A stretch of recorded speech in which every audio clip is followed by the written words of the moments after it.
Next question. Energy. Tell me about when you're feeling that your energy drops. Do you notice when your energy drops, first of all? Yeah, it could happen. I mean, I guess. It's happened once? Yeah. My energy is pretty good. I mean, up here it might not seem that way, but just maybe the nerves. No, that's his energy all the time. Yeah, it's good. It's good. That's I'm not like him screaming, yelling, shouting. I can't go up and down. I can't do all that stuff. So no, he's a duck. One-on-one, I'm good. He floats on top of the water. He looks like, oh, life is so good. Yeah, they're pretty fishy, but his feet are going 1,000 miles an hour. Yeah. And things that can affect that is a bad breakfast in the morning. I don't work out really, and I'm just, bad lunches. I don't recommend it either. Bad lunches, things that kind of, people eating feast in the lunchroom. Next thing you know, they want to fall asleep at their desk. So that type of stuff, you can really eliminate that. Oh yeah, I did a test one time. I was in a dealership in Anaheim, California, and I was building Keep It Simple Selling. I was writing that book at the time in a friend's dealership. I had the conference room. I had whiteboards, all the things. I'm laying this stuff out. He gave me the conference room to just create, what I was doing. And I got to model salespeople. So I would go out and pretend I was a new salesperson, and I would just stand next to a salesman and watch them interact. So I could feel again, I could feel the negative, the uncomfortable, the customers, and as I was writing this book, this was the lunchroom. And I would watch these people come in the lunchroom, these salespeople come in the lunchroom, and they would bring in their burrito or their hamburger or their whatever garbage they were eating. And I never had anybody in there longer than 7 minutes. They would bring their groceries in, they would consume them, and they were out. They didn't breathe. And then they would go do it, and then they would and I'd watch their energy. Their energy would drop off. Look, you've got to slow yourself down with your groceries. The body can, you shove down a burrito in 30 seconds. And I used to do the same thing. Don't get me wrong. I mean, I used to, it'd be 3 o'clock, and I'd go, oh my God, what I eat today? Oh, hell, I didn't eat today. Oh, I got to put something in my body. I got to eat. I feel like I need to eat. It's 3 o'clock. I run up to the conference room. That can't be good. I run up to the conference room, there's leftover pizza from somebody. I take the pizza, I put some hot pepper flakes on it, some Parmesan, make a pizza sandwich, run down the stairs to work on my next deal. That was lunch. Then I'd go to the bar room at nighttime, 9 o'clock, eat some fried food with 5 or 4 beers, drive home safely. But you look at how we live, and we can eat better, yes? How many of y'all agree with that? Raise your hand. Yeah, but you got to pay attention. Look, I'll give you another thing. I'll tell you this. Salespeople die at 60 years old. Our industry is horrible at having people live a long time. How many 60-year-old sales managers are in our industry? Is it because they're not smart enough to do the work? Or is it just that we move out so fast? We don't take care of our body for 20 years and we wonder why we're dying at 70. We could do better. I had a dear friend of mine, one of my mentors, Ramsey Gilman, pass away. And I'm like, that was the red flag. He's not supposed to be gone. I love that man. He's supposed to still be here so he can see me and I can go to him and I'm saying, this is what I'm going through. What do you think? And I don't have that man to have my scotch with it and him impart his years of wisdom on me. He's gone because of how we eat in our industry. How many of y'all think we could do a better job? Raise your hand. Yeah, I want us to feel better about life. That's a big part of the day. Yeah, no, it's a big part of the day. I agree with that. Yeah. Consistency. Give me the first 3 things you do and why. Okay, so first thing, check my CSI score first thing in the morning. Okay, why? And what do you tell me about that? One, I want to make sure. I have a very high CSI score, so it's about 3.98. So I want to make sure there's no issues. So if I had a bad CSI, I'd like to get a hold of that customer and make sure everything's okay. And if I have good CSIs, it's very uplifting. It's a positive feedback for me, and it goes back to the energy level. It keeps my energy level up and makes me feel good about myself, and that's the first thing I do. So, if it's a bad CSI, look, one of the things I teach in Keep It Simple Selling is this. And this is chapter 4, if you want to go read it. I teach that customers have about 18 expectations, but those are really minimal compared to the demands that they have. So you might want to write these down. Here's the 4 demands your customers have. The first demand they want a perfect product every time. And I know you're thinking, on this planet? Yes, they still want it perfect. Number 2, they want it now. They want it immediately. They want immediacy. Number 3, they want a delightful experience.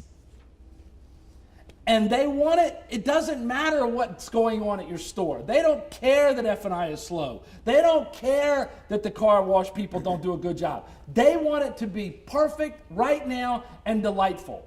And when one of those things goes wrong, now is your chance to win. Because you see, a satisfied customer just means you have somebody who's not unhappy. And I don't want somebody who's just satisfied. I want somebody who's loyal.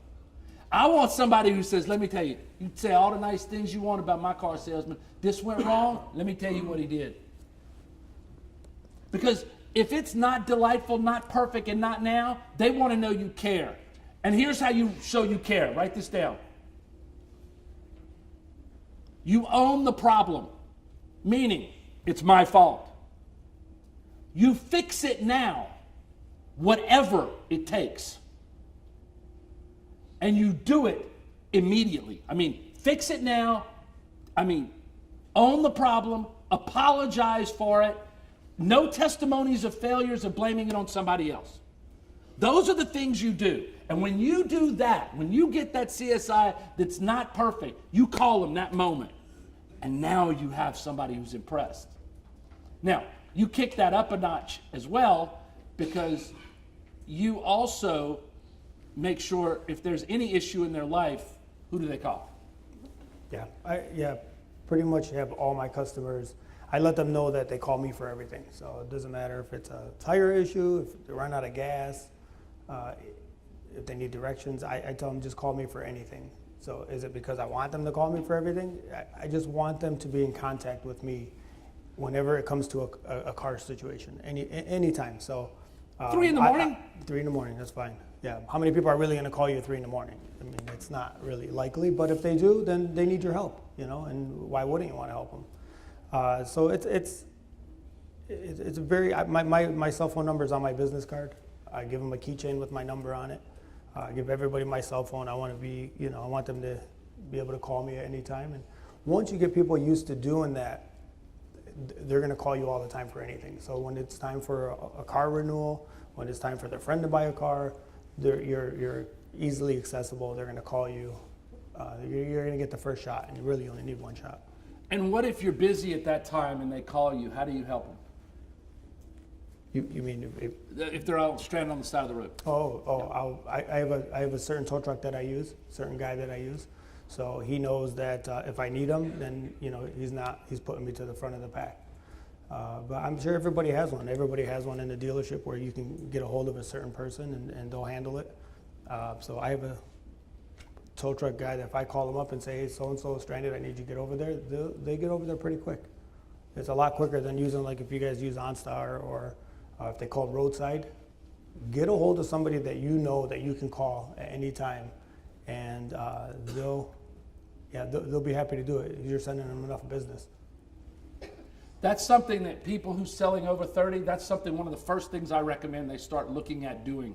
It's an expense, and it's worth it, and it builds value, and your tribe is already loyal to you, and it gives you really good talking points in the community to say, yeah, but let me tell you what my salesman does for me. And so it's a quick way to move up, and you're making money already, so you can afford to invest in yourself a little bit.